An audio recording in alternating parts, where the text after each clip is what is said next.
Today we're talking about the Iron Samurai, the godfather of powerlifting, the man who weaponized autism to lift weights before it was cool. I'm of course talking about Louie Simmons of WESTSIDE Barbell, a gym that for better or worse has left its mark permanently on the field of weightlifting. They lay claim to countless world records, they gain the attention of the entire world through their hardcore prison yard aesthetic, but they are not without controversy. See, while many people consider Louie an evil genius, a mad scientist, there are others who are not so on board with the lore. So let's deep dive. If you've ever wondered what WESTSIDE Barbell training actually is, we're gonna get into that. If you wonder if it works or not, we're gonna get into that. And in between, we're going to tell the story of the most infamous gym in the history of lifting culture.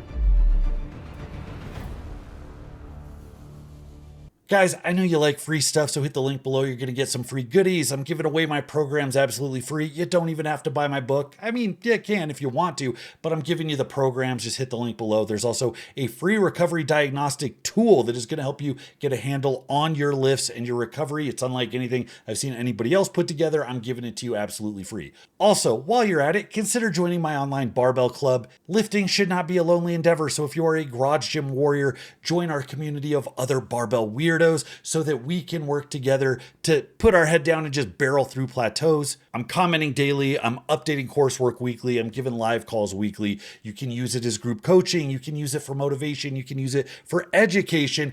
Just sign up today and make 2026 the year you finally get strong. Louie Simmons was born in the fall of 1947. His father, Jerry, was a World War II vet and, unsurprisingly, was a bit rough around the edges.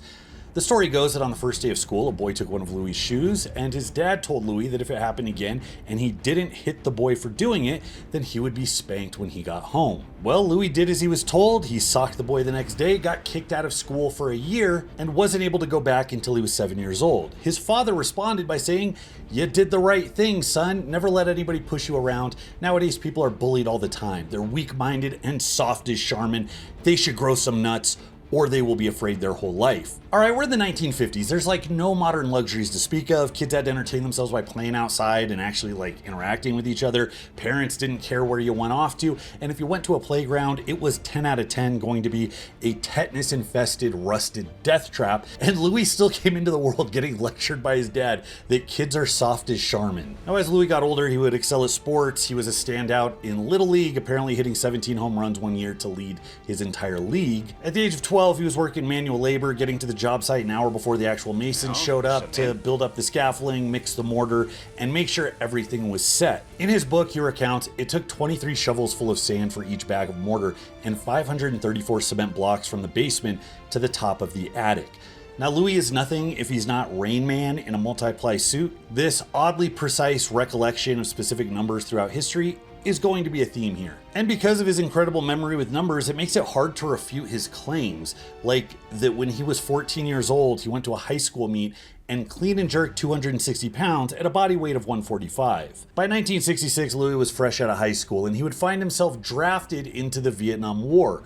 While he was waiting around to get drafted, he would enter into his first powerlifting meet. The sport had literally only been in existence for 2 years, as the entire lifting atmosphere at that time was completely dominated by either bodybuilding or Olympic lifting. So you got Louie, who's like a stud baseball player, smacking home runs out of the park from an early age, and he's a stud weightlifter. He weighs enough to get blown away by a strong breeze, yet he's putting 260 pounds over his head from the floor. Louie's going into this meet, he's expecting to do pretty well. Well, unfortunately, he doesn't do as good as he wanted, because out of 11 lifters in the 165-pound class, he took 10th, just edging out a man that was 55 years old. In Louie's exact words, what the fuck happened? Now, the interesting thing to note is that powerlifting was actually competitive in the 1960s at its inception. At that very meet, Louie would see Vincenello, who deadlifted 800 pounds at 198, and Larry Pacifico, who totaled 2,000 pounds in reps. Even though the sport was new, early powerlifters were not to be fucked with. And Louie got a rude awakening. He realized that there was some deep talent, and if he wanted to stand out, he was going to have to put in some work. Now, Louie vowed that he was done with Olympic lifting. In his words, Olympic lifters need a name tag that says "I lift weights," implying that they weren't the most physically developed group in the bunch. And he also said rather emphatically that in the United States, 99% of Olympic lifting coaches are, in his words, worthless. Okay, that's fine. There were a lot of big jack strong dudes in bodybuilding. What about that?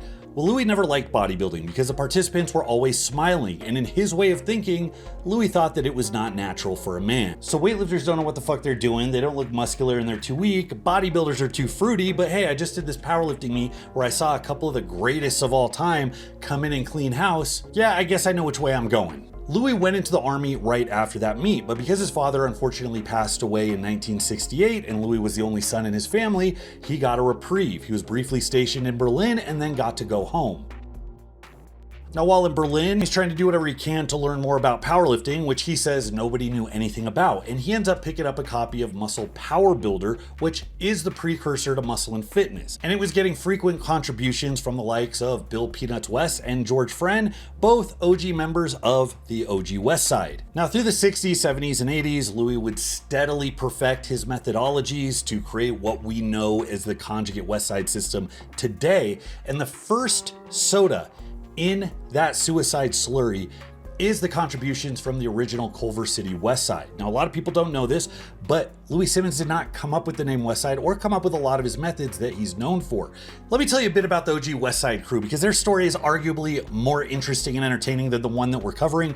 You have Bill Peanuts West, who came from Pennsylvania to live in California, live a bohemian lifestyle on the beach, live in a house with a bunch of other beach bum lifters. It was being ran by an older woman who would like feed and care for them. I don't want to know what the hell was going on in that house, but Bill would get the name Peanuts because he ate just a ridiculous amount of peanuts for the calories to bulk his way up to 200 pounds, where he would actually start to see success as a viable lifter. Because remember, you don't get your man card unless you're 200 pounds. Now, eventually he would meet hammer thrower George Friend at a local gym. George Friend was a world record holder. He competed at the first World's Strongest Man, and he is the gentleman on that picture right behind me on the cover of Sports Illustrated. Now, George Friend was not only a goofball and a lunatic who was known for psyching out his opponents by talking just massive amounts of shit, but he was also a complete freak athlete because he acquired in the early days of powerlifting a 2,100 pound total while treating powerlifting as an afterthought to his hammer throwing career.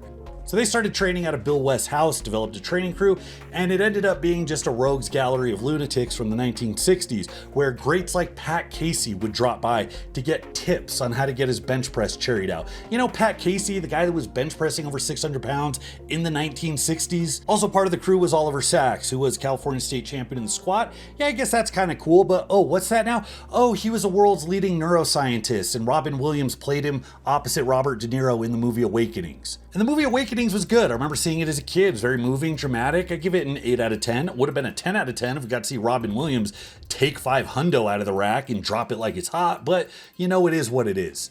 The first powerlifting meet would go off in 1964, and through the late 60s, it was just the absolute Wild West. There was technically no such thing as equipment, and there were no different divisions.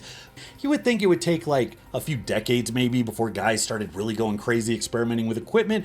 Not the case. These guys in the 60s were wrapping each other in bed sheets, trying to simulate an early generation squat suit to get as much freaking compression as they could to arbitrarily inflate their numbers. This is where you get stories of guys slapping on like multiple pairs of Daisy Dukes, wearing 5 t-shirts that are all sized 3 sizes too small, wrapping tennis balls behind their knees, and so on. I mean, powerlifting was brand new and they were trying to cheat it before Arnold had even won an Olympia. The following innovations are often credited to the original Westside Barbell Club: the box squat, the creation of the literal power rack, the use of the power rack to train at different heights, the regular use of different angles and grips, the rotation of exercises session to session. In addition to that, George Friend, who was a hammer thrower first, often shied away from overtraining the deadlift because it would take away from his squat training, but also his hammer throwing. The man discovered that as long as he was box squatting, he wouldn't get sore, and as long as his power clean was high, the strength from the box squat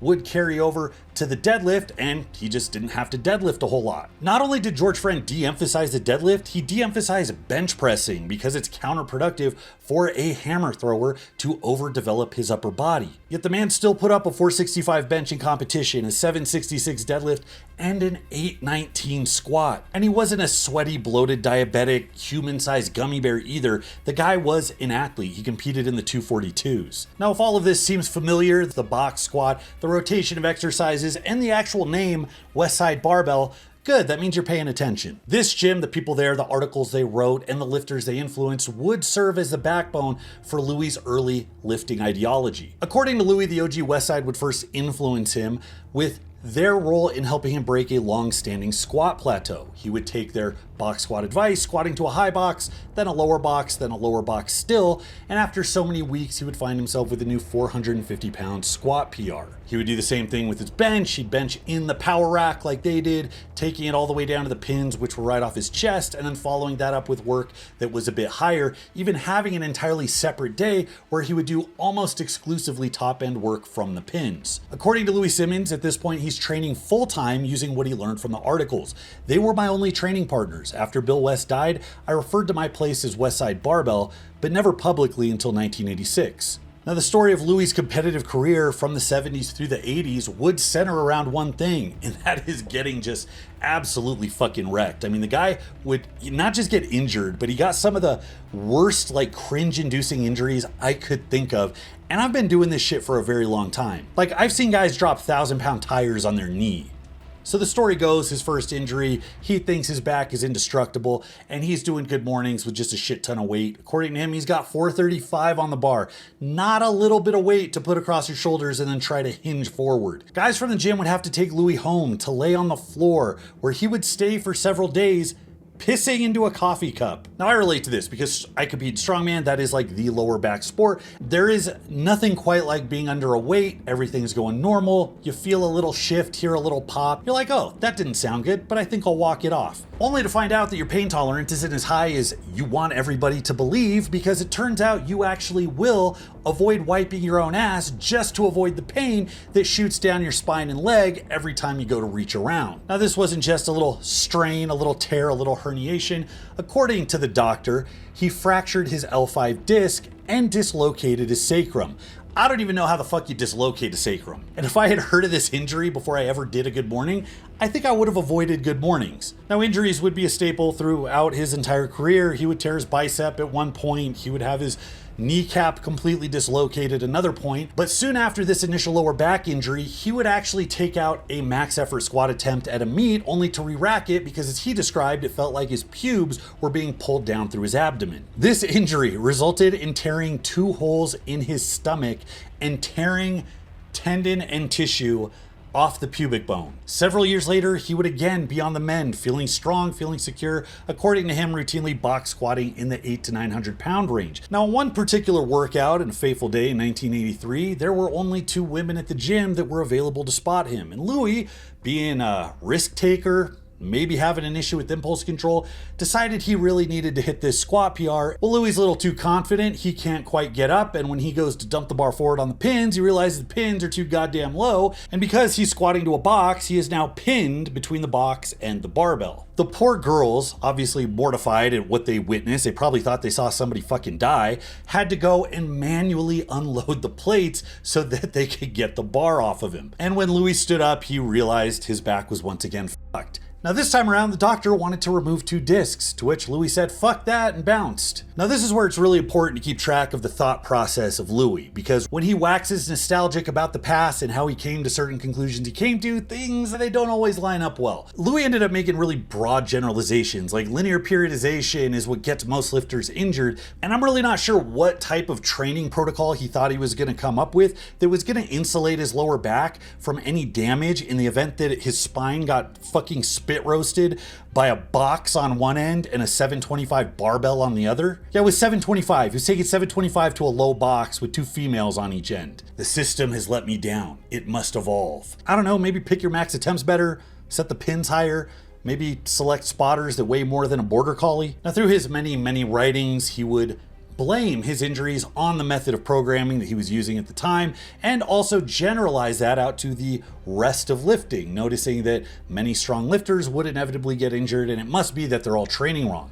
Now, this is also a little bit paradoxical because Louie didn't stop getting injured. In fact, in one famous clip, Brandon Lilly is complaining that it feels like his pec is about to rip off the bone, and Louie says specifically, "We don't save pecs here." I think it just so happens that when you have a crew of highly competitive people that are pushing their bodies to the limit with maximal weight week in and week out, and when their joints are dried out like a rubber tourniquet at a Phoenix bus stop, It's a recipe for injury. It was that way during Westside, and it's been that way ever since Westside. But alas, Louie thought that there was something else that could be done, and that's what got his wheels turning. Now this is what takes us to the era that many people credit with the inception of Westside. Very few people know about the contributions from the OG Culver City boys, even though that probably has the most robust contribution to the types of things that would routinely pop up in Westside style training. Instead, people know all of the weird, overly complex, esoteric shit from all of the Soviet manuals. At this point, Louie would recognize that the Soviets were actually doing pretty well on the international stage. They were dominating weightlifting. That was like their sport. And during the Cold War, behind the Iron Curtain, Louie had to know what was going on, so he contacted one Bud Cherniga, who had access to these manuals and was able to translate them.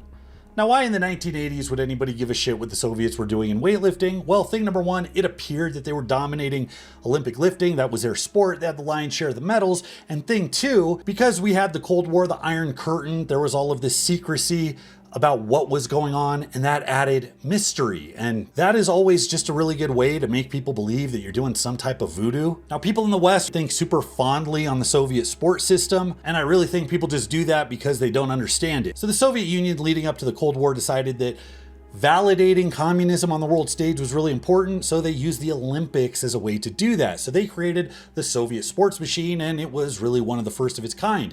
I mean, the government was tasked with recruiting talent and giving them everything they need. It was basically going up to somebody being like, hey, you can jump high, come over here, lift for us, we'll give you a place to live, we'll give you food, we'll tell you what to lift, when to lift it, and if you get pretty good, it might actually improve your economic status. So right here, just in the 1950s, when they first started taking off, we got a few levels of fuckery. Thing number one, the Olympics were supposed to be amateur only. In fact, high-ranking Olympians, including Jim Thorpe, were actually denied access to the Olympics because it was discovered that they had accepted money, which qualified them as a professional. What the Soviet Union was doing was blatantly breaking this rule in what would come to be known as shamateurism. Not only did they get all of these resources and didn't have to maintain a regular day job, but their training environment was much more competitive and had infinitely higher stakes. Thing number two, it actually allowed the Soviet Union to recruit talent. And anybody who follows sports from grade school all the way up to the pro ranks knows how important scouting talent is. In fact, in many sports, it is arguably more important than the actual system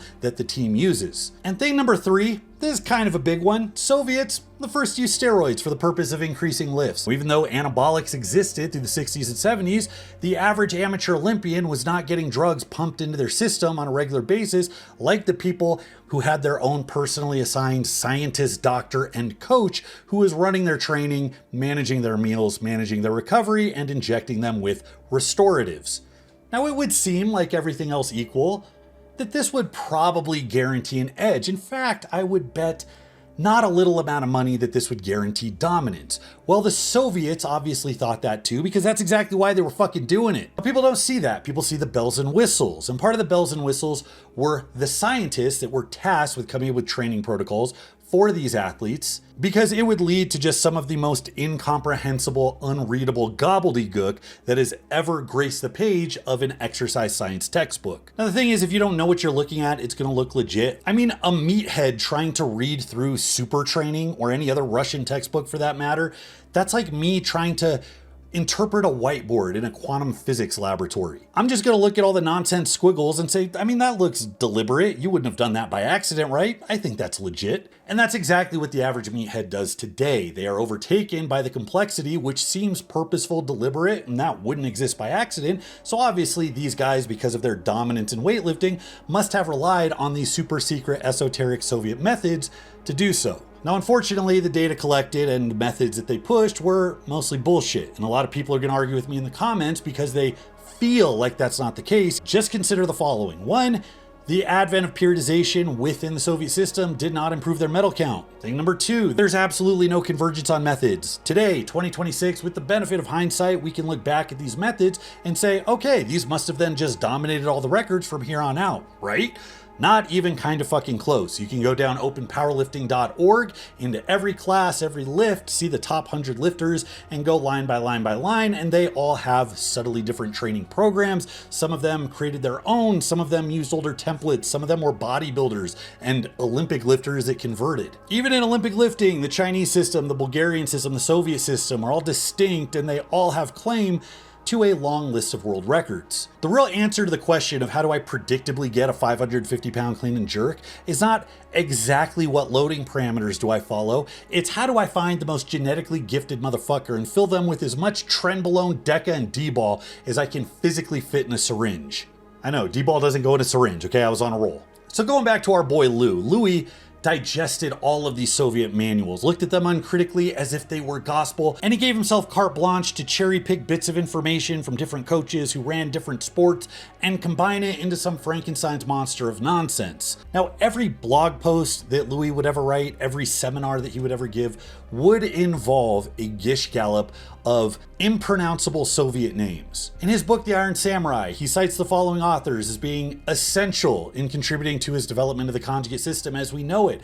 A.S. Prilipin, A.D. Ermakov, N.S. Atanisov, Arosiev, Verkhoshansky, Matviev, Berger, Bondarchuk, Comey, Kopisov, Zatsiorsky, Vorobiev, Roman, Oslin, and many more. Louie took the name conjugate from Verkhoshansky himself, but on an online forum post that's still up today, Verkhoshansky stated he wasn't sure what he was getting at with the system or how it in any way related back to his findings. If you're a coach like Verkhoshansky, you probably intuit that the system you came up with has to be treated holistically, and you can't just take individual pieces and slap it into different sports and call it good. But it also gets weird once you start comparing methodologies. Louie credits Verkhoshansky over here, but he also credits Bondarchuk and the Bulgarians over here, and none of those training styles even remotely went together. I mean, Bondarchuk was known for having his hammer throwers do a full body workout where they would repeat the exact same workout, weight, sets, and reps, no progressive overload, for weeks on end. The Bulgarians, on the other hand, maxed out multiple times per day, 6 days per week, like fucking self-loathing teenagers that were using lifting as a form of self-harm. Louie himself actually said the Westside conjugate system is the best of two advanced training systems. The Soviet system, where several special exercises are used to advance the training of superior lifters and athletes, and the Bulgarian system, where near-max lifts are performed every workout. The Westside system is a combination of the two. So it's really common when you're going through Louie's stuff to see him say uncritically that the best number of reps for this is in this range, the best percentage is in this range, the best loading scheme is over here, because he took it out of a book. It's in the Soviet book, that must be what it is. So take when he says things like a severe workout can be done every 72 hours, and science has proven that training at 90% or above for 3 weeks will cause physical and mental fatigue. The Bulgarians absolutely wiped their ass with that recommendation. And also we got the biggest problem, people really don't like to point this out, but Olympic lifting and powerlifting, not even kind of the fucking same. If you've ever done both, you know this intuitively. The Olympic lifts are fast, they're explosive, and they use every muscle in your body. So it just makes absolutely no sense to take data tables like the ones that Prilipin collected from elite Olympic lifters and just transfer it onto powerlifters and say, that's good. Now, there are people that will say, well, they modified Prilipin's chart. And that's true. There are people, Louie Simmons included, who provided their own tables that are adjusted to take into consideration the unique features of powerlifting. But if any of you have ever survived a college lab class and gotten more than a D-, you know how that isn't a legal fucking chess move. You're supposedly taking data pulled from scientific rigor, collecting it from the best lifters, you're applying it to a different sport, and then you're changing the numbers based on what you think would be true and calling that science. Guys, that ain't fucking science. This is a way that people take their intuitions and validate it with something that looks sciencey so that people stop asking so many questions. Now, I've been beating this drum for a little too long, but the last nail in the coffin is this, that the Russians, the people that actually created this whole system that Westerners are really in love with, actually decided to take all the knowledge they got over the years and try to apply it to powerlifting, and they actually had a lot of freaking success with it. However, it doesn't look a goddamn thing like what Louie Simmons threw together. The embodiment of Olympic lifting applied to powerlifting is Boris Shiko's training. And Shiko's known for treating powerlifts like you treat Olympic lifts, like skill work, and you just clock a certain number of touches, no different than if you were jumping hurdles or throwing a shot put, and by manipulating the volume and including some special exercises, you can get a predictable upward trend without having to have your lifters break blood vessels in their eye or herniate their disc out their asshole from straining under super maximal attempts. Now, this isn't to say that Westside had absolutely nothing going for it. It absolutely did, but it just wasn't some black magic that came from the super secret translated Soviet texts that were hidden behind the Iron Curtain. I'm just pointing out the complete breadth of variation that exists within lifting culture to this day to dispel you of the freaking myth that there is such a thing as one universally better system than another. Now we're gonna get into what actually made Westside work, but first we have to talk about what Westside actually is. Now there's a lot of controversy every time you try to tell people what Westside is, because one of the favorite coping strategies of Westside fans is to try to move the goalposts and make it something undefinable. People will try to say, oh, it's not a program, it's a system, as if that means anything fucking different. It doesn't. They try to tell you that it's a set of tools you can use to solve problems as you go through life. And I don't know if Louie Simmons ever said or implied that. In fact, all I see is Louie Simmons doing the exact opposite, saying, if you're not training at Westside, you're not doing Westside. And when he does give recommendations to the general public, he uses what can only be described as an obnoxiously autistic level of precision. Louie does not mince words, he uses exact numbers, he uses exact schemes. He's got a borderline eidetic memory when it comes to clips pulled out of textbooks that doesn't make sense for the average human mind. So the identifiable features of Westside are as follows. Westside templates are most commonly 2 upper body and 2 lower body days. On one of those days, you're gonna hit a max effort single, and on another one of those days, you are going to do prescribed speed work. What follows after that is use of the repetition method, which is essentially doing accessory exercises to try to build strength in different positions. What makes Westside unique is that he was able to program a max effort single indefinitely throughout the year. And the only reason that Louie was able to do that, and this is actually a point of genius, is because he rotated the exercises. See, people fixate on the special strength aspect, like doing different exercises fixes weak points, and maybe it does, but the guys at the Westside crew weren't all doing their own different lifts in the rack. You'd get 5 or 6 guys training together, they would decide what lift they're doing, they would all do that fucking lift. I think the real magic of rotating exercises is that you get a stimulus that is close enough to the thing that you're trying to improve, but is a little different each day, so you're not hitting the exact same structures the exact same way, and that means that you can get away with max effort work more frequently. So you have that split, and it's populated with exercises that Louie was influenced by early on, and a little bit of dynamic work on the side, and voila, you have what we know as the conjugate system. There are other bits of flavor that would pop up that people typically identify with the system, for instance, using a lot of bands and chains, and this went actually very well with equipped lifting, which would come to dominate the sport through the 80s, 90s, and 2000s. If you never have been in a suit, hope that you never have to get in one, because it is the most claustrophobic, stupid shit you'll ever do in your life. I mentioned that in the early days, guys were wrapping themselves in bed sheets. Well, by the 70s, they would actually make suits that went by different names that were designed to create compression. And then by the 80s, you actually had designated lines of gear made specifically for lifters by companies like Inzer. Now they had the single ply brand, which was stiff enough, and that could give you 1 to 200 pounds on your squat if you were really adept in it. But then they ended up having multi-ply gear, where they essentially stitched like 3 suits together. It takes multiple people to squeeze you into one, and the amount of compression as it squeezes into your bones requires literally hundreds of pounds on the bar before the bar can even get to the bottom position. In fact, guys would routinely miss squats with 800 pounds because the suit was too tight, they couldn't get that last inch of depth. What that means is you have to be super duper extra fucking strong at the top end. You have to be able to support the weight, control the weight, let the suit support you, and then accelerate out. No matter how you slice it, good multiply lifters do not require the bottom end strength. Yeah, we got a wardrobe change. This was a long video. It took me a while to put it together. Couldn't find where my blue shirt was. I couldn't even find my blue hat. I have like 19 sets of these hats, and I freaking love them because, look, I've got a face for radio, a chin for beard, and a head for hats. It is what it is. But Barbell Apparel comes through. They keep me stocked up, but I guess the only downside is continuity errors. While I have your attention, do you like free stuff? You do? Well, I've got a deal for you. Step 1, go to barbellapparel.com and treat yourself. You deserve it. You've had a good couple of weeks. You've been going to the gym. You're starting to see some gains. And you know what? You deserve to get shorts and pants that accommodate your squatter's build. And you can pick up some Bromley tees while you're at it. We got Big Dreams Bad Jeans back in stock. Never skip pain day. My wife described this one as kind of slipknotty, and I guess I was in a very 5th grade mindset when I made this thing.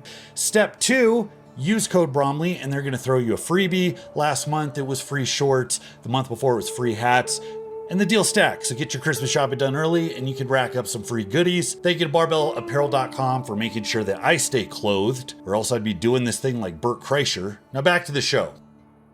The year's 1986, and it would be a big year for Westside Barbell. That year, The OG founder of the Culver City Westside Barbell, Bill West, would pass away, and Louie would officially trademark the name Westside Barbell. And now with a more crystallized view of his training methods, he would be able to apply it to a new run of talented lifters. That is, if they weren't too fucking crazy to sideline the whole operation. Matt Dimmel was one of the first major prodigies of Louie. He was a giant 380-pound hairy ginger fuck who also had a penchant for aggression. Just a big fat redheaded kid.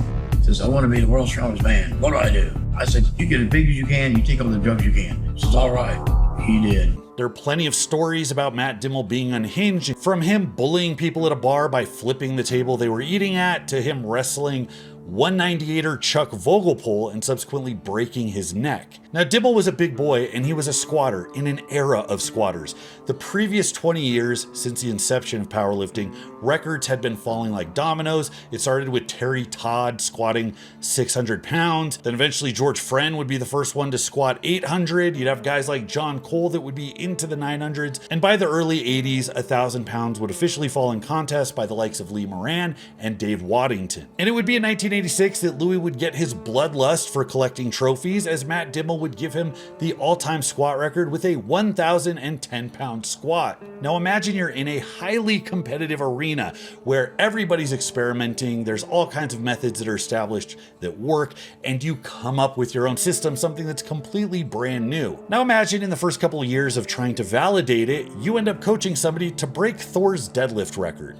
That is the level of crazy that's going on with Matt Dimmel and Westside Barbell. Now you might ask, was it the system? Was it the environment? Was it the talent? Was it the endless bottles of D-ball that were being popped like Tic Tacs? Who the hell knows? No matter what the cause is, people associated Matt Dimmel's record with Louie Simmons' methods. It was great marketing, and that would start the legacy of Westside Barbell. Now on top of that, he would start regularly contributing as a writer for Powerlifting USA, where they would routinely refer to him as the godfather of powerlifting. And at this time, Louie must have been able to get his injuries under control because he was healthy enough to get his squat into the 8s, his bench into the 5s, and his deadlift into the 7s. Things are really just looking roses for old Lou at this point. Now throughout the 90s, suits would start to take over powerlifting even more. There were no separate divisions.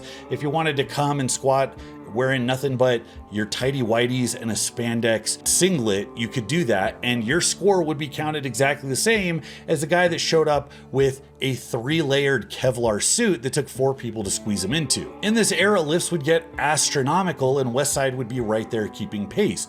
Through the 90s, they would host some of the strongest people to have ever done the thing of powerlifting. That 2 of the strongest benchers that would have ever lived. George Halbert and Kenny Patterson were benching equipped into the 7s at a time when nobody had done 800. Halbert bench pressed 625 completely raw at a body weight of 220, and Kenny Patterson would go on to bench 640 raw, which he was probably able to do because he could take the 110-pound dumbbells and do shit like this. In this era, you also had Chuck Vogelpohl coming into his own. He had trained through the 80s with Louie Simmons and Matt Dimmel, and by the 90s, he was becoming a force to be reckoned with. Chuck is extremely identifiable because of his notorious ultra-wide stance, something that requires hips that are like pre-engineered to be able to accommodate that. He would get his feet wide as possible, toes out, and he would still sink depth. Chuck's squatting style was suited perfectly for multiply lifting because the name of the game is being able to use your hips as much as possible while staying as upright as possible. And whereas a completely raw squat with that setup would leave you really weak and exposed at the bottom without a lot of compression, the suit would make up for that, allowing Chuck to handle just absolute ridiculous weights while hitting depth that just hasn't been seen in the last 20 years. Try this right now. Stop what you're doing, go find a wall with nothing on it, walk up until your face is right on the wall, put your hands along the side, and get your feet out wide, toes pointed out.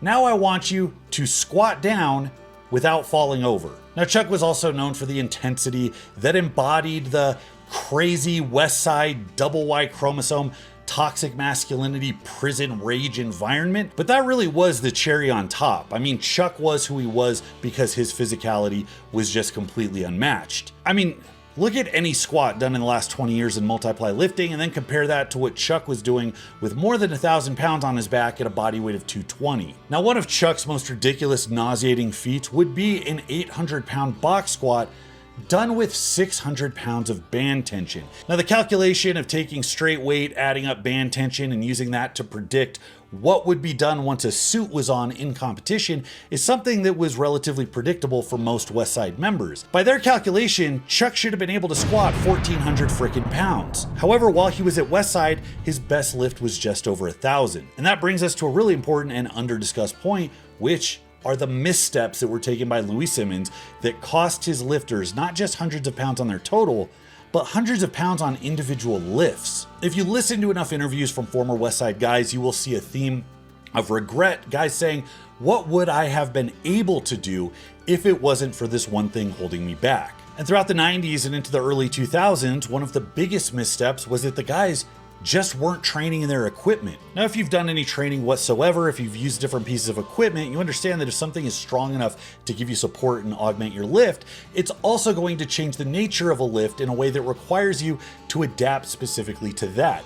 Something as simple as a slingshot or like sufficiently tight knee wraps. If you take any lifter and put them in knee wraps for the first time, they might do a little bit more, they might actually feel worse in them, but every single session that they clock after that point, you're going to see that they get more and more and more out of the equipment. So it stands out as being very odd that not only were the guys doing most of their training raw, but they would oftentimes not even put on their suit until the day of the meet, hoping that it fit the way they thought it would. This just is completely inexplicable. It defies all reason. This would be like a golf pro not using a driver until the day of the match. It would be like a pro surfer using a different board, or a pro motorcycle racer using a different model that he wasn't used to. Despite all of the rote numbers that Louie would digest and regurgitate, despite all of the training manuals that he would sift through, the data tables he would commit to memory, he missed what is conceptually one of the most obvious and important aspects of training in any sport, but also in one that is as highly technical as multi-ply powerlifting, and that is approaching these lifts as a skill. The most basic rule of sport specificity was completely abandoned by Louie, and that resulted in dozens of his lifters pondering back on their time at WESTSIDE Barbell, wondering what could have been. We trained raw all the fucking time. The only time we put the bench shirt on was a meet. I didn't even know if the fucking thing fit. I would try it on the Wednesday before the meet. Okay, this is good, and then go. Squat suit the same way. We never used wraps. We still didn't use wraps in a meet or in the gym ever. No baby powder, no wraps, none of that shit. When you talk about the strongest lifters to have ever stepped foot in Westside, Kenny Patterson and George Halbert often come up with their supreme bench press ability. However, they were only benching on the order of 100 pounds more in a shirt than they were raw. Eventually, guys like Scott Mendelson would push the envelope, and he would bench press over 1,000 pounds, even though his raw bench record stood just a bit over 700. There was a time where Greg Pinora was thought to be one of the strongest men in the world, and while training at Westside, he would routinely fight with Louie because he would want more specific training to his contest setup, and Louie just wasn't having it.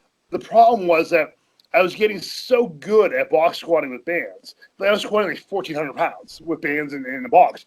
My contest squat was going down and down and down. So I went to Louie and I said, what if we take free squats every third week? He wanted nothing to do with that. He got pissed off at me.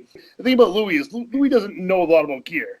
Louie came from a very different era of gear, where it's basically raw. It's basically this very thin single ply gear. It's a whole nother ball game. And Elite FTS owner Dave Tate, the host of Table Talk, he would train at Westside through the 90s and early 2000s, be Louie's right-hand man, and through interviewing just dozens of former Westside members, he routinely asked the same question: what do you wish we would have done different?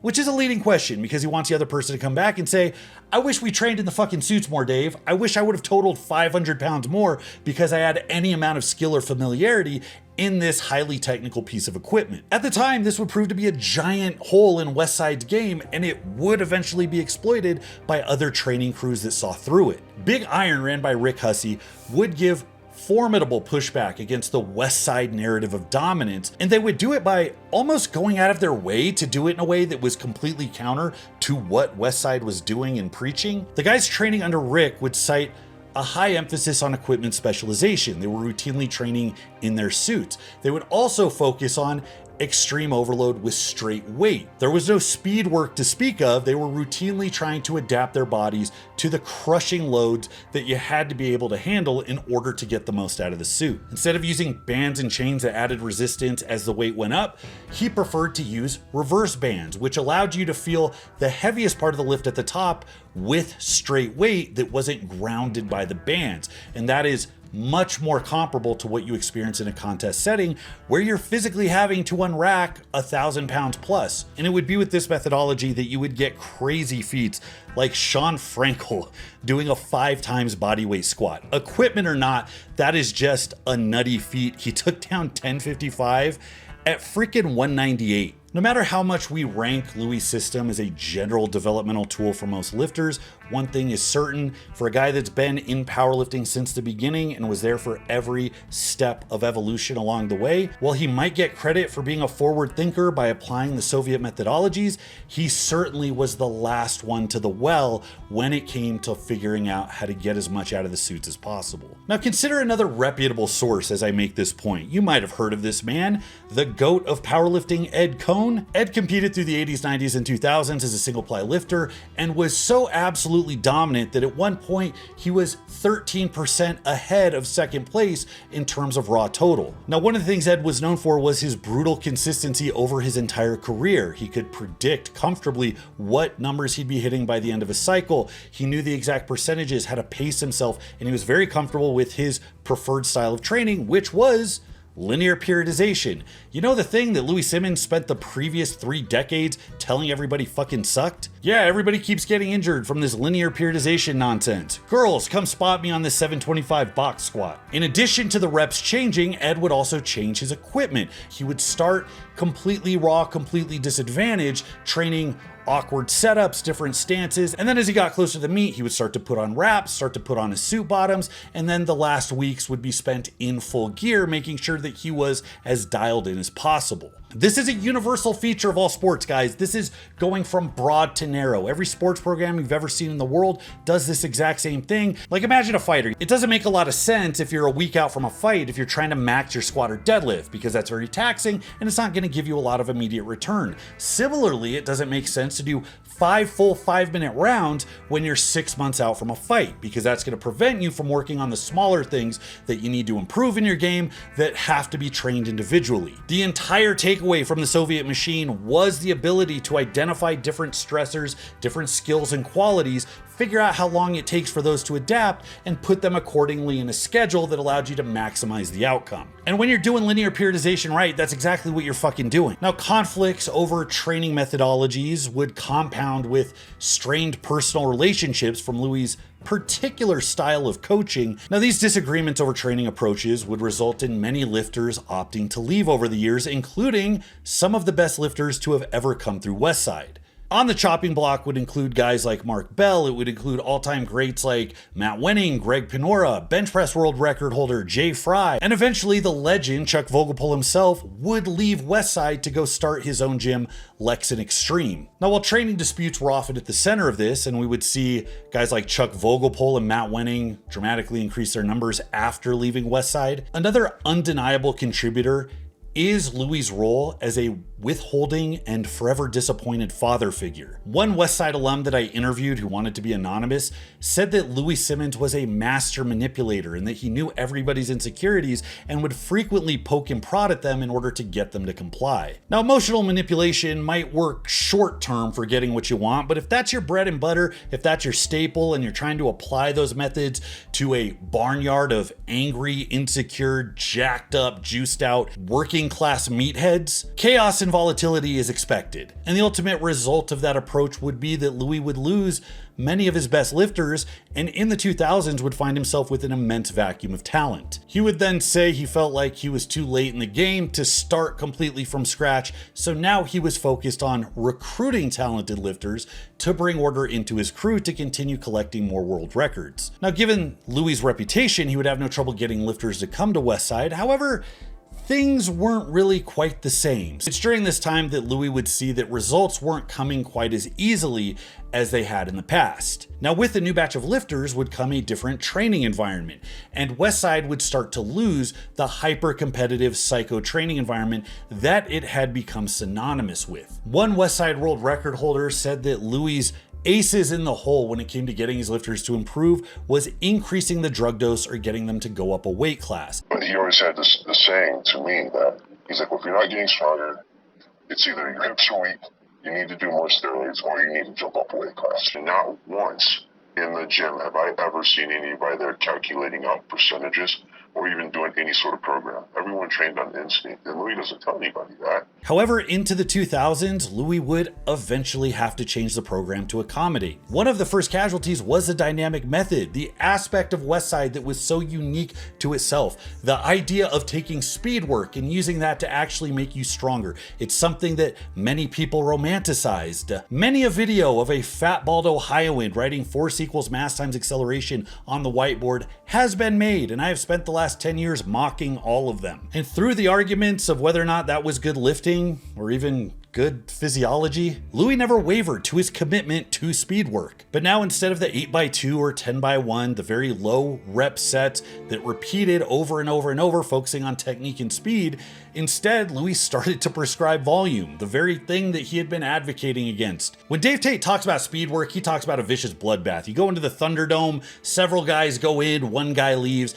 He says you don't sit down, guys are elbowing each other out of the way, they're throwing extra plates on, they're going above and beyond lose weight recommendations. You don't want to be a bitch, so you better take the plate. And time after time, you start to get the impression that speed work was either A, something that was ignored, B, something that was active recovery, or C, just another opportunity to max out. Without the ability to replicate that vicious, bloodthirsty training environment that Westside came to be known for, Lou had to eventually change the program, and that meant replacing dynamic effort work with actual volume. So his best lifters had cycled out. He was struggling to replicate results with new lifters, even though he was recruiting talent. Things aren't starting to look good for the Iron Samurai. However, Westside would see a second wave of popularity, and it would coincide with two things. One, the recruitment of Dave Hoff and his subsequent claiming of the all-time powerlifting total, and two, the incredible rise of powerlifting popularity that put more eyeballs directly on Louie Simmons. So the mid-2000s would see the rise of CrossFit, which took a bunch of middle-class normies and convinced them to get in a warehouse together with short shorts and no shirt and do a bunch of stuff with a barbell, and it was a huge hit. Part of it was because it was always different and fun and stimulating, but really it was a social dynamic that started to make barbell lifting popular again. And the byproduct of that, no matter how you feel about CrossFit fuckery, is that it directed a bunch of people to other strength sports that were on the perimeter. Olympic weightlifting saw a boost, strongman saw a boost, and yes, powerlifting, which is by far the most accessible barbell sport, saw a boost. So if you've been leaving work every day and going to the local box to do your Frans and your Nancy Graces in your Vibrams 5-finger toe shoes, you might have an idea of what lifting is, and you might find it kind of jarring to go to an actual powerlifting meet only to see a bunch of sweaty, obese, purple, pimply-faced freaks doing what nobody on God's green earth can accurately call a squat while being wrapped in 3 layers of canvas, denim, or Kevlar. Powerlifting's biggest benefit has always been that it is relatable and accessible. Everybody and their mom squats, benches, and deadlifts, so to be able to go to a meet and relate to the activity that people are doing is a huge draw, both for potential competitors and for spectators. But multiply lifting takes relatability and drowns it in the fucking sink. So because of the middle class normie effect, which is that every hobby that becomes popular, they start dumping all kinds of money into, powerlifting had to grow to accommodate, and we saw the very first designated raw divisions that didn't allow single ply or multiply suits. This also coincides with the Arnold Sports Festival starting to become popular. It coincides with the creation of Facebook and Instagram.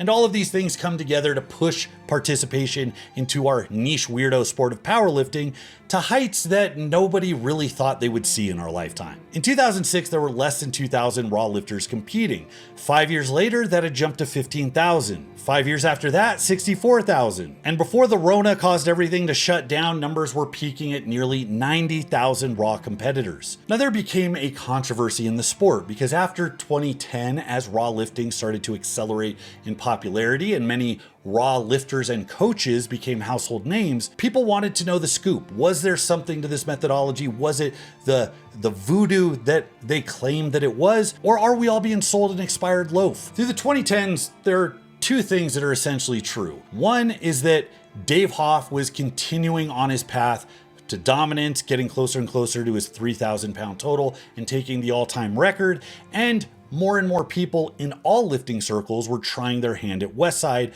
from the intense marketing that existed, the aesthetic appeal, the claims that all of these world record holders from this neighborhood in Ohio couldn't be wrong. But at the exact same time, essentially nobody was actually starting to excel in other strength sports using the methodology of Westside. I'll save you the suspense. It's the year of our Lord 2026, and looking retrospectively through all the records over the last several decades of raw lifting, there just isn't any case to be made that Westside caught on in any significant way. To Louie's credit, there are cases of strong raw Westside lifters. There was Patterson and Halbert, the numbers they were hitting without gear. Burley Hawk's another famous Westside proponent who ended up squatting 900, deadlifting 8, benching 6. And there is no doubt that the best lifters in Westside were just cock strong without any supportive gear on. But the question is, what were the essential elements in making those men as strong as they were?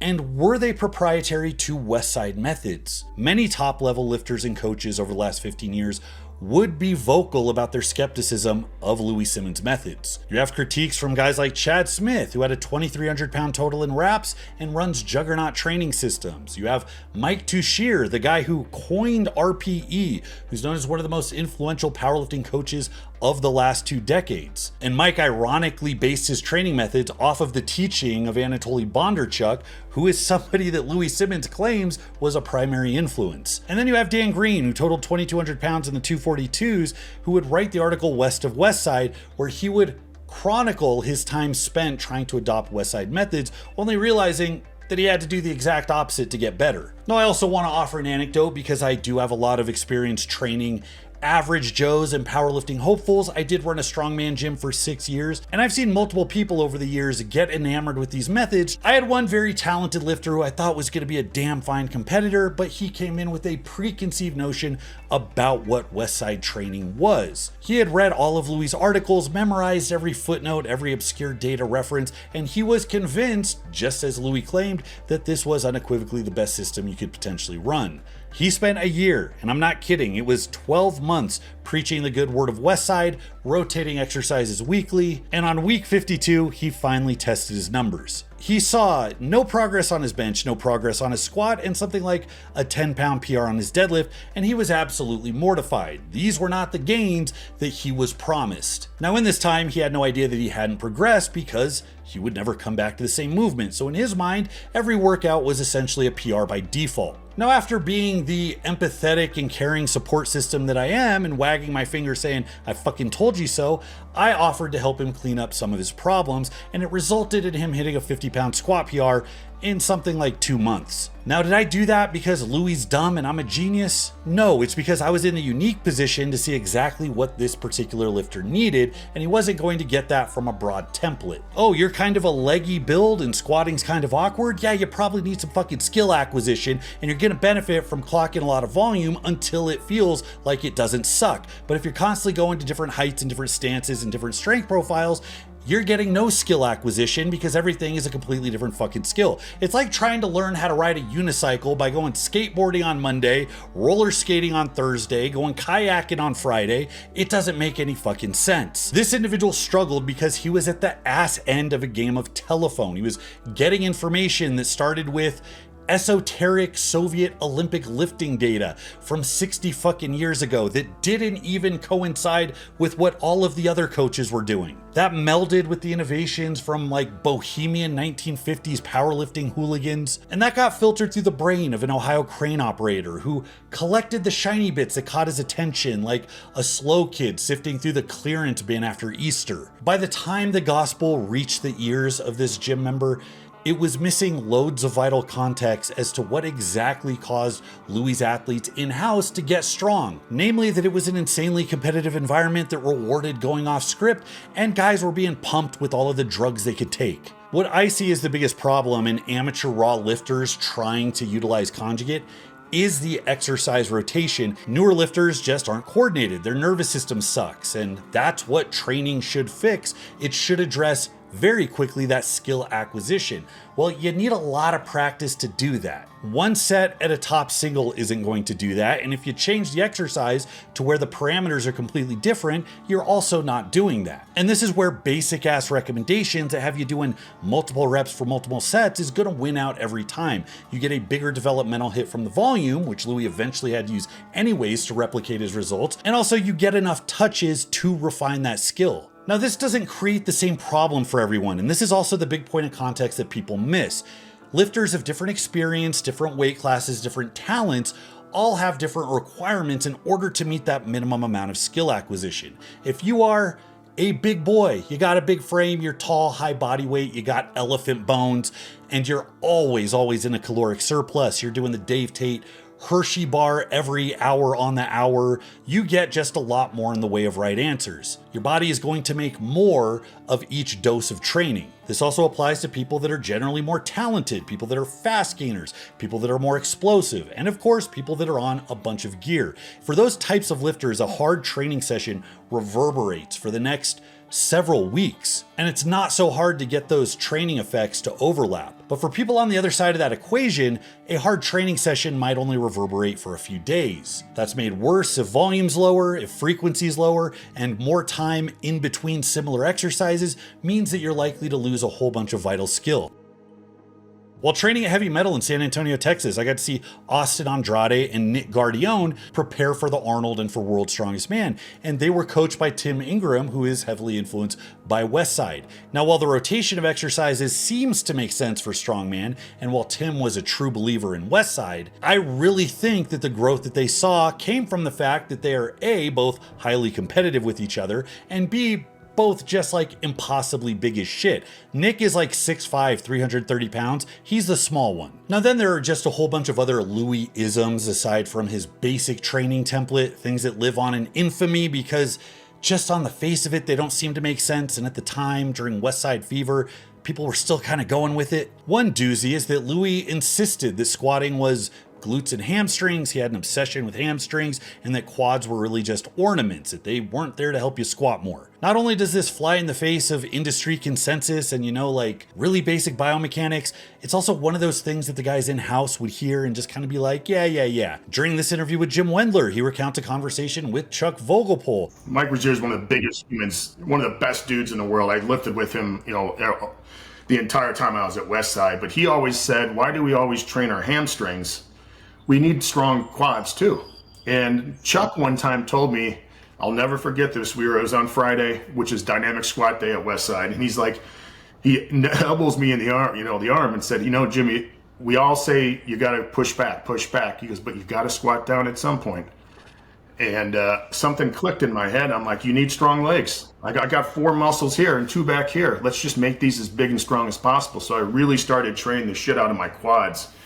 And Mike was always like scared to do it because Louie was all about hamstrings. I'm like, fuck it, man, just do it. Who gives a shit? Let's go quad heavy, man. Why you wouldn't focus on a muscle that is a primary mover for a particular joint that is doing an immense amount of work during a lift? I have no fucking idea, but that was a big point of contention. This is something Dan Green also wrote about in his West of Westside article, where he said that he wasn't getting his squat to move, and it wasn't until he saw one of the best squatters of the era who had quads that looked like they were melting over his kneecap, where he's like, yeah, I gotta get my quads a lot fucking bigger. Lo and behold, Dan Green turned into a pretty good squatter. And then there's the dynamic method, which we've already covered, but we're going to keep beating it into the ground because I can't stress this enough. This is one of the most overrated, overhyped, nonsensical training applications to have ever come out of anybody's brain, and it still won't die. And I could get into how the physiology doesn't make sense, the physics doesn't make sense, or I could just tell you that in the last 20 years, with all the hindsight that we have, there's really not a lot of good people that actually use dynamic work. It just hasn't caught on. Every time I hear somebody say force equals mass times acceleration, I want to put my head through a plate glass fucking window. That is a physics definition. It tells you that if you have an object which has mass and it is speeding up or slowing down, a force is present, and that is how you measure the force. It is descriptive. It is not prescriptive. Over here, you got F equals MA. Over here, you have the intricacies of muscle fibers and how they bundle into motor units and how they're innervated and the different biological principles that determine exactly how they're recruited and what that recruitment is going to do as far as causing a developmental effect. And to go from F equals MA to doing a bunch of really quick reps makes you stronger, well, you're missing a whole bunch of steps there, Chief. Just as far as pure biology goes, the speed rep goes off faster than you're able to express maximal motor unit recruitment, which means a speed rep will never contain within it maximal force production. How then do you figure that it conditions you to get to maximal force faster? Lou's fetish with speed led him to constantly deride world record lifters for moving too slow on maximal lifts, as if you weren't having them go off like a piston, there was something the fuck wrong with you. The goal of powerlifting is not to produce the most amount of force, it's to lift the most amount of weight. A fast 500-pound squat involves more force than a slow 520. However, the slow 520 wins every fucking time. And unsurprisingly, this was one of the big points of controversy in-house that led to a lot of guys getting less than enamored with Louie's methodologies. The dynamic effort, I really just did what he said because I respected him, but I would just keep going, which I think everyone there did too. Chuck Vogelpohl, you ask him what the dynamic effort is, he has no idea what he's talking about. In-house, Westside lifters just weren't sold on speed work. Dave Tate defends it, but he also mentions that in their day, they were elbowing each other out of the way, they were taking heavier attempts, and didn't really look like Lou's recommendations. J.M. Blakely routinely shows up to Table Talk to poke holes in the dynamic effort method. In an interview with Chris Duffin, Travis Mash said that if you asked Chuck Vogelpohl about speed work, he wouldn't know what to tell you because when they were lifting together, they just used it as a warm-up to hit another max out session, and then they take the bands off, they fucking max again. So the theme from the best lifters seems to be the ability to go as heavy as you can, as often as you can, without falling apart. It's the context of these hidden decisions that are not shown on the DVDs, that are not shown in the blog posts or in the seminars. This is what is missing from the average person's interpretation of these methods that doesn't allow them to properly analyze if this actually played a role in the development of these world-class lifters. Now, to take a break from dogging the Westside methodology, let me point out a couple of things. Louie Simmons had a long career in powerlifting. He's still loved and respected by a lot of the guys that worked with him, people that really hesitate to deride him, that see value in what he offered. He was a brutal coach and he did push people to be better than they certainly would have been if they were training by themselves or in some other less competitive lifting environment. In fact, I have no problem giving Lou his flowers. He was a stellar world-class coach. The thing that I have to clarify though is that his coaching was not a byproduct of his system. His system is not magical. When people make it work, it's usually because they fuck with it rather aggressively, and even Louie himself couldn't replicate results without making aggressive changes down the road. Lou had an environment where he gave guys everything they needed to win, and all he required was that they would show up and do what they were told. But that was a unique environment in powerlifting back in the day. In fact, it doesn't really exist right now. And I would wager that if there were 100 different gyms like Westside that had the same commitment, the same standards, the same competitiveness, and the same expectations, I don't believe Louie Simmons' Westside would have been in the top half. But this is what happens. We do what we want to do. We adapt our own stuff. We're provided all the free drugs we can take. We're provided the atmosphere. We're provided we're supposed to be there every single day. That there's lifting morning or night or whatever your time is. If you're late, get kicked out literally. And when you got that atmosphere, anybody's going to get stronger. Competition and environment is so brutally important, and when you're the only person that's leveraging that, you are going to get a huge jump on all of the competition without a doubt.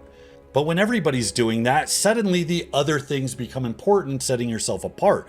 Some of that might be methods, but what we know over looking at the last 50 years plus of powerlifting is that methods just simply do not converge. Now, Louie's last great lifter that kept Westside front and center, he was featured in the Westside versus the World documentary, was Dave Hoff. In 2019, Dave Hoff would put up a 3,100 pound total. Now again, because multiply is unrelatable, people hear the number and it blows their mind, but let's see where we can compare apples to apples. Dave Hoff's best deadlift was an 825. He pulls sumo and he wears a multiply suit, which adds a little bit to the deadlift. An 825 sumo deadlift is a lot, it's just not world class, not by a mile. Now, the biggest multiply totals are driven by the biggest squats. And this is where the equipment and the standards make the absolute biggest difference. Throughout Hoff's run, we would see the standards shift aggressively in multiply lifting, and his breaking of world records would coincide with increasingly high squats. Dave Hoff's squats have become a meme, so much so that in the Westside versus the World movie, he addresses it specifically, brushing it off, saying, "Two guys were there, they gave me white lights, that's all I care about." As he's sitting there watching a video of him squatting 7 inches high. So when you see what Dave Hoff is doing at 300 pounds, you compare that to what Vogelpohl was doing at 220, you can see how people start to get jaded. Now with Louie's passing in 2022, we lost the driving force of the conjugate system. There's no more an aggressive crew that's training out of that gym. We no longer have an aggressive marketing campaign from the people in charge. Multiply lifting is at an all-time low for popularity because it's inaccessible and unrelatable, and we don't seem to have widespread influence throughout the rest of strongman powerlifting or Olympic lifting. Louie Simmons absolutely had an impact on powerlifting, and future generations are going to hear about the crazy stories. They're going to hear about the journey to break records, the insane lifts that went on in-house. The fall of Westside isn't really the reputation, the infamy of the gym and of Louie Simmons and his rogues gallery of lifters is going to live on forever. However, as the years go on, entropy is taking over, and without the push of the Westside narrative, those methods are continuing to fall out of favor and becoming more and more a relic of the past. That's all I got for today, guys. Thanks so much for watching. Leave your comments in the comments below. I'm sure there's going to be a whole bunch of people indignant about many of the things said here. As always, will see you in the comments. Until next time, this is Bromley. I'll see you.